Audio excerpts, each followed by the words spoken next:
Dritter Tag.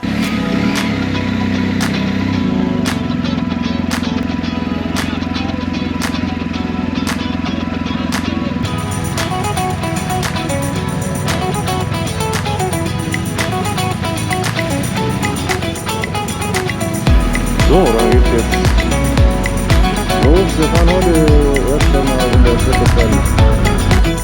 Ja, dann wollen wir mal die verzweifelten Versuche hier, ein Audiosignal auf die Kameras draufzukriegen, mal beenden. Es lag letztlich daran, dass an dem Tag zuvor mein Sena wohl komplett abgesoffen war. Da regnete es den ganzen Tag, deswegen gab es da auch nur ein paar Bilder. Die Kameras haben wir in dem Moment weggepackt, weil es goss eigentlich die ganze Zeit in Strömen. Sena war abgesoffen, hat den Betrieb eingestellt, deswegen kommen die Audios jetzt hier vom Schnittplatz. Ja, die Tour, die wir heute gefahren sind, war eigentlich für den Freitag gedacht, aber da es auf insgesamt wohl 3 Pässe raufging, also Fernpass, Kütei und Hanthenjoch, haben wir uns entschieden, es einfach zu tauschen und sind an dem Freitag doch nur ins Engtal gefahren. Ging meistens dann doch im Flachen ins Tal hinein. Das wollten wir uns dann doch nicht geben, an dem Regentag die 3 Pässe zu fahren. Hier geht es jetzt erstmal in Richtung Innsbruck. Ja, an dem Vormittag sind Jackie und ich erstmal bei Chris in der Gruppe mitgefahren. Wir waren insgesamt mit 4 Gruppen unterwegs, maximal so 14 Motorräder. Das passt auch ganz gut. Wir waren 50 Teilnehmer und hatten damit auch fast das gesamte Hotel dann für uns. Wer von euch Interesse hat, auch mal nach Gries zu fahren, man kann hier super schöne Strecken finden. In dem Moment, das Hotel Antony ist eine richtige Empfehlung, auch für größere Gruppen. Ihr müsst nur früh genug dran sein und früh genug mit den Leuten Kontakt aufnehmen, damit die Leute dann auch entsprechend untergebracht werden können. Für uns hat das bedeutet, dass das Hotel gerade 2 Tage vorher den Betrieb quasi wieder aufgenommen hatte. Wir hatten circa 10 Monate vorher bei dem Hotel die ersten Anfragen gestellt. Das hat aber alles wunderbar funktioniert und das Hotel kann man wirklich ausdrücklich empfehlen. Ja, es ging erstmal in Richtung Innsbruck und von da dann direkt den Zieller Berg hoch. Und wir sind dann in Seefeld nach links abgebogen. Ich zeige euch hier mal die Karte der gesamten Tour. Von der Größenordnung her haben wir uns eigentlich so auf 150, 180 Kilometer pro Tag eingeschossen. Das ist bei den ganzen Pässen und den Kurven eine Größenordnung. Das passt schon ganz gut, auch für Leute, die noch nicht so viele Erfahrung haben in den Bergen. Über 200 Kilometern gehen wir ohnehin sehr selten, damit man auch entsprechend Zeit hat, um eine ausgiebige Mittagspause zu machen.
Um solche Aufnahmen zu machen, braucht ihr als erstes mal eine motivierte Sozia, einen ca. 1 Meter langen ausziehbaren Stick und eine 360er Kamera, die möglichst einfach zu bedienen ist.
Wenn man den Fernpass Richtung Norden fährt, kommt irgendwann die Zugspitze in Sicht.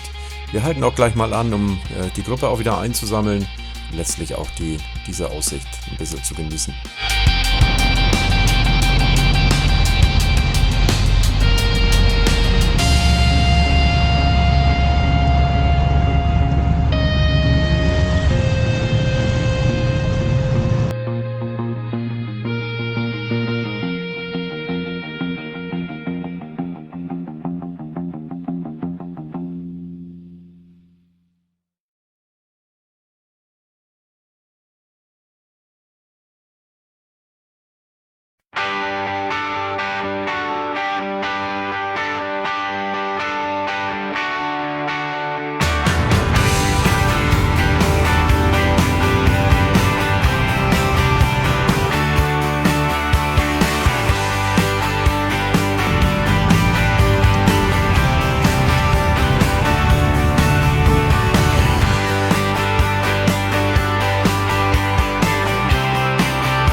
So, wir haben die Gruppe gewechselt.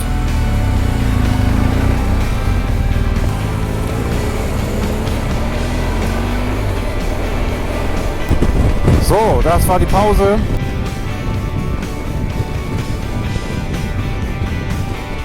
Zugspitzblick, aber den haben wir hier auch. Da oben ist die Zugspitze.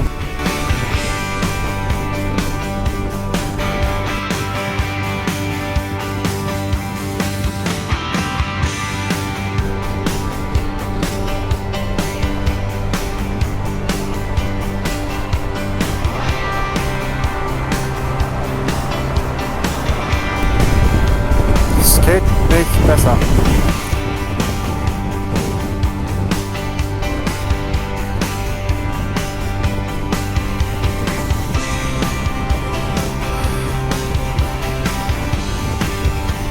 Ja, wir fahren jetzt Richtung Bärwang, links rum, weil wir müssen nachher nicht wieder über den Fernpass zum Glück, weil das wird den ganzen Tag so gehen hier.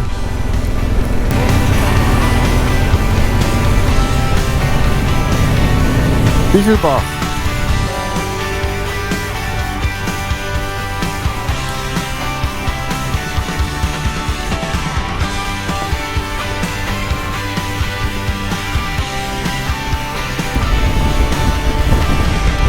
So, wir fahren jetzt in Richtung Namenlostal.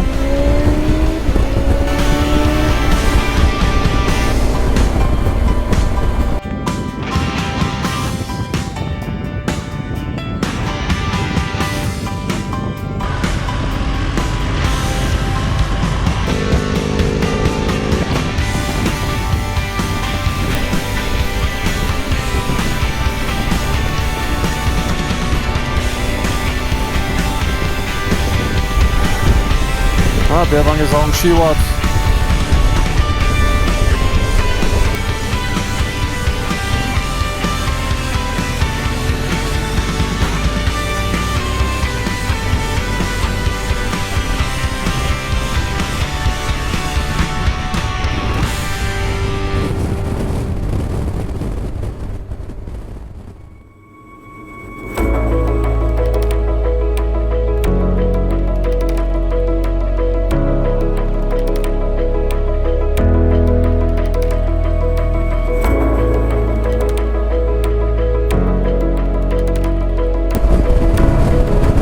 Echt total happy, dass wir hier fahren dürfen. Das ist richtig, richtig gut.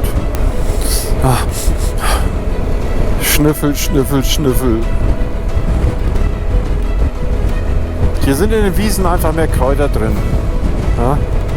Weil bei uns riecht es nicht so, wenn die mähen. Ich fahre immer vollkommen drauf ab, wenn die hier so eine Wiese mähen. So, unten stand ein Schild, dass hier Holzfällarbeiten durchgeführt werden. Naja, die zerren die Bäume dann. Das ist ja fast wie auf D-Max hier. Die zerren die Bäume dann von da unten. Dann, oh ja, geht ja runter da. Zerren sie die ja hier hoch, um sie hier dann aufzuladen. So, jetzt wird es ein bisschen kurvig.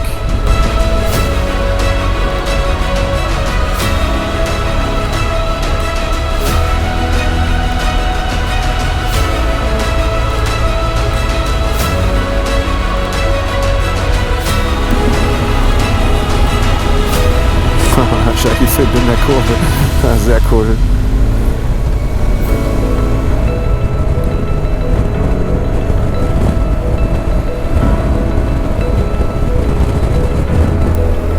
Ja, hier sind wieder die Kreise, damit man sich als Mopedfahrer möglichst nicht so weit rüberlehnt, dass man ein entgegenkommendes Fahrzeug trifft. Ja, hier bei uns sind es jetzt auch. Also man soll rechts der Kreise bleiben. Mega genial, mega genial.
So, jetzt sind wir namenlos.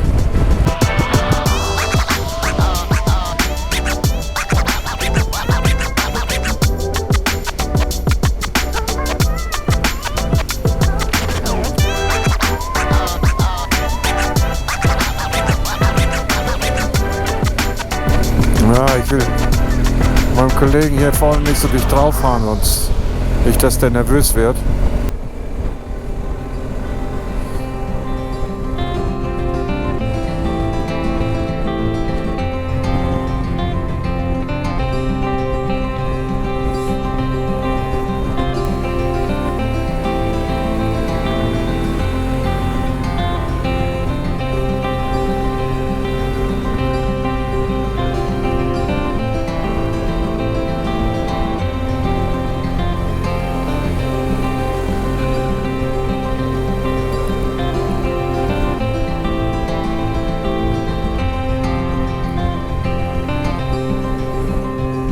Ich habe gar nicht mehr auf den Plan geguckt. Ich weiß im Moment gar nicht, wo wir Mittagspause haben, aber das wird wahrscheinlich nicht mehr lange dauern. Zumal sich auch der Hunger meldet. Ja, Freunde, das ist einfach so. Also das sind meine Gedanken dazu. Motorradfahren hält auch wirklich fit in der Birne. Klar muss man körperlich so ein bisschen auch was tun dafür, aber es hält auf jeden Fall mal fit im Kopf, weil das alles, was man so verarbeiten muss, zum Beispiel so wie hier, da ist das Oberstübchen, glaube ich, schon ziemlich gut im Gebrauch. Die Reflexe müssen noch da sein. Die Koordination muss noch da sein. Motorik, das ist alles wichtig und das hält auch meiner Meinung nach wirklich fit und jung. Ich bin ja auch nicht mehr der Jüngste mit. Manch einer hört in dem Alter auf zu fahren. Ich will einfach versuchen, so lange wie möglich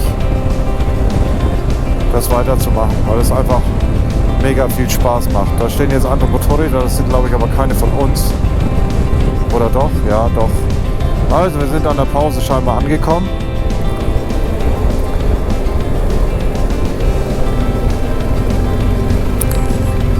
Das war schon mal mega bis hier runter.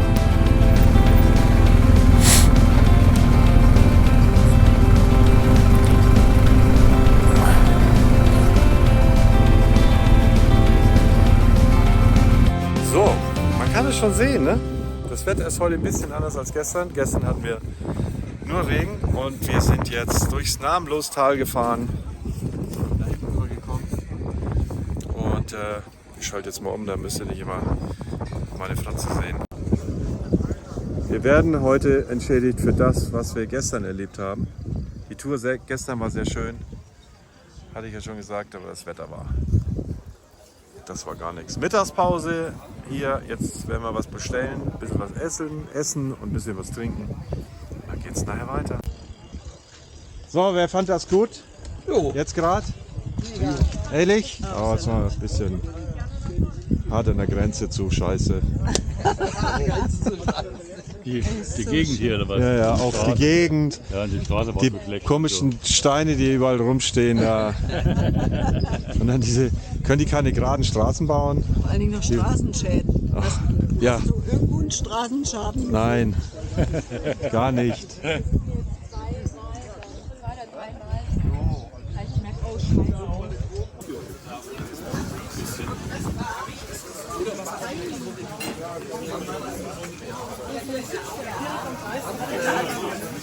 Ich würde sagen, wir haben den Laden übernommen hier.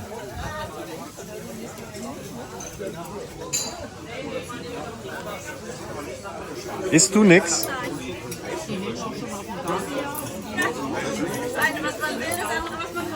Genau so. Eine Ewigkeit später.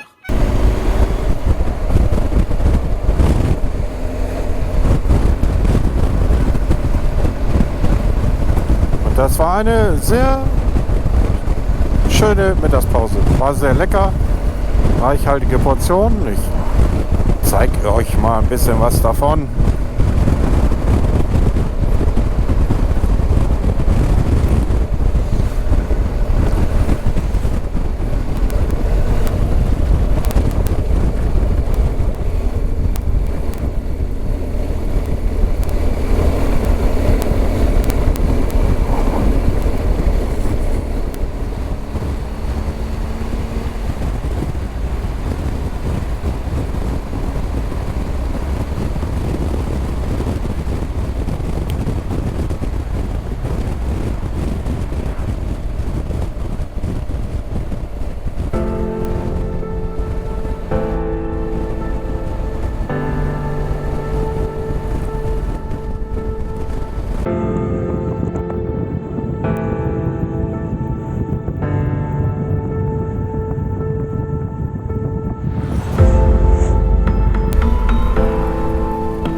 11 Kilometer Länge, kurvenreiche Strecke. Na, dann wollen wir mal los.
Wow.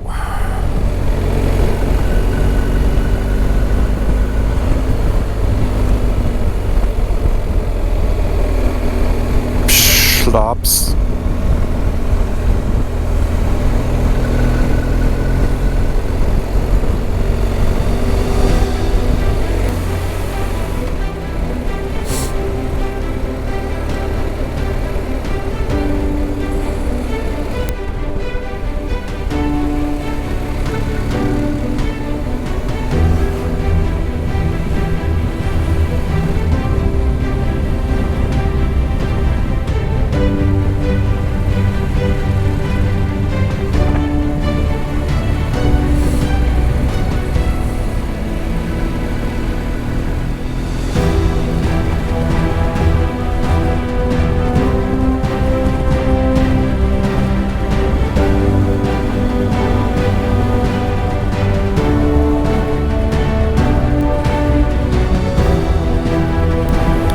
Ne?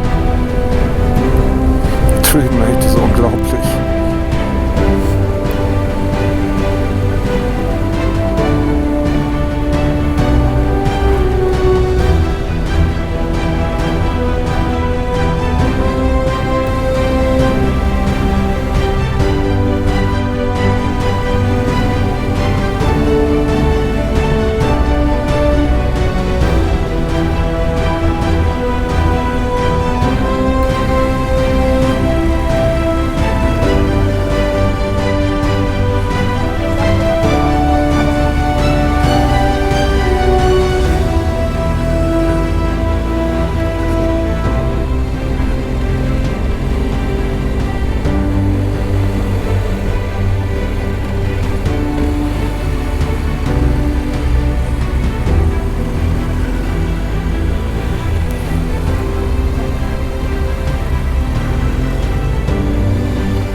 So, Antennjoch oben. Sieht aber nicht so aus, als ob wir uns hier kurz versammeln. Ja, das war die Gruppe von Chris.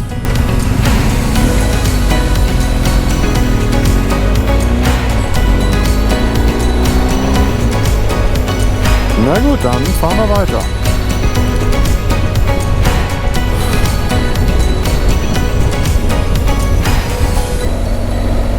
Ja, Hanternjoch gehört ja auch da zu den Bereichen, wo man eine maximale Lautstärke im Stand von 95 dB haben darf. Sonst darf man hier nichts hochfahren.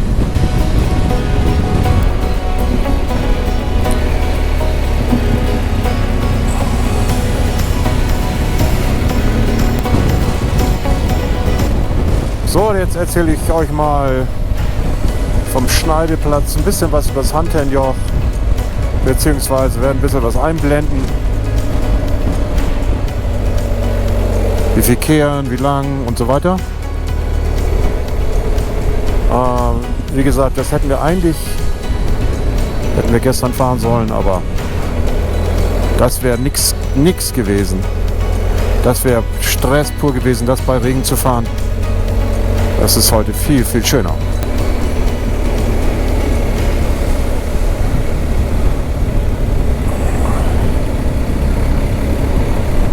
Wow.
Ja, dann sind wir heute doch einige Pässe gefahren, die richtig Spaß gemacht haben. Ich meine, das Wetter ist natürlich schon maßgeblich dafür verantwortlich. Sowas fährt man bei Regen einfach nicht. Das ist so.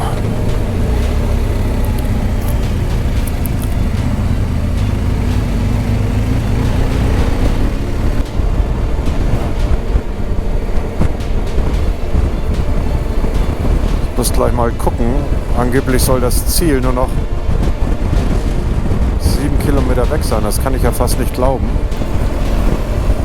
So, jetzt fahren wir über ein Kütai, wenn ich mich nicht täusche, zurück zum Hotel. Mal sehen, ob wir dann auch in den Pool kommen.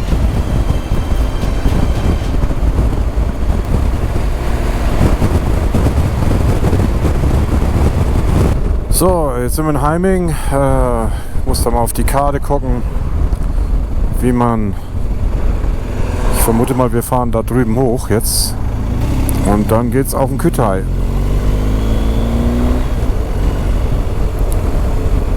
Oh, das geht schon gleich gut los hier.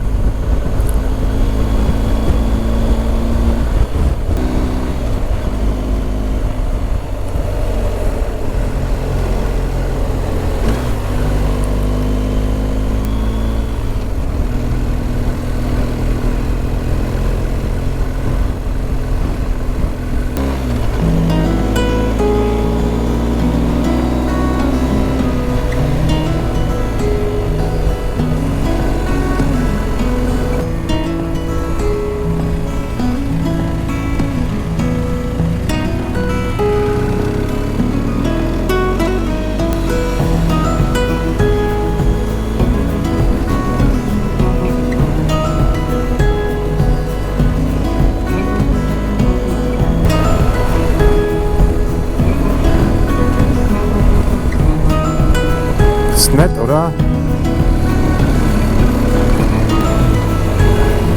Oh.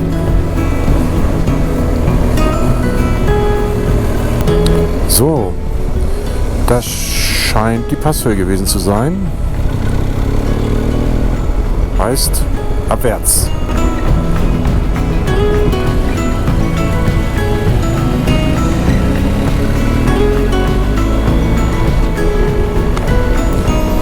Es ist einfach beeindruckend, diese Landschaft. Es ist wie hingemalt. Da drüben kommt da oben vom Gletscher das Wasser runter. Das ist echt unglaublich.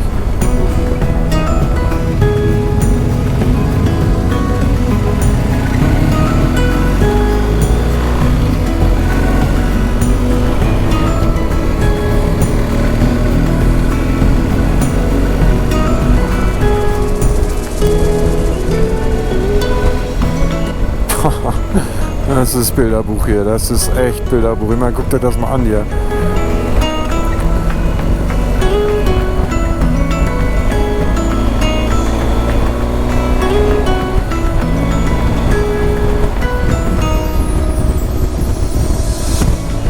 Was für ein geniales Stück Landschaft.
Sauber.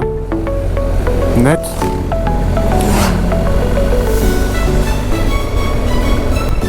Das ist auch eine Staumauer da oben.